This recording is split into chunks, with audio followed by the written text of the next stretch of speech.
Manalangin tayo. Aming dakilang Diyos na nasa langit, Ikaw ang Diyos na makapangyarihan sa lahat, walang hanggan ang iyong kabutihan at katotohanan. Kami po ay lumalapit sa inyong harapan na may pagpapakumbaba, nagpapasalamat sa bawat biyaya na inyong ipinagkakaloob sa amin. Panginoon, patawarin mo po kami sa aming mga pagkukulang, sa anong mga pagkakamali, at sa mga panahong hindi namin nagawa ang nararapat sa iyong paningin. Linisin mo po ang aming puso at isipan upang kami ay maging karapat-dapat sa iyong harapan. Inihiling po namin ang inyong patnubay sa aming pang-araw-araw na buhay.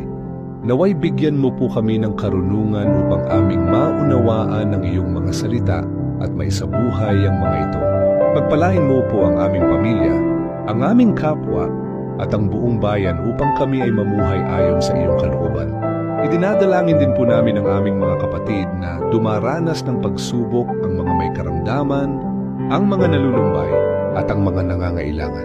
Naway ipagkaloob mo po sa kanila ang kagalingan, kapanatagan at biyaya mula sa iyo. Salamat po, Panginoon, sa iyong hindi nagmamaliw na pagmamahal.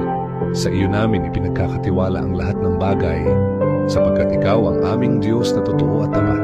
Ang lahat ng ito ay idinadalangin namin sa pangalan ng iyong anak, ang aming Panginoong Hesukristo. Amen.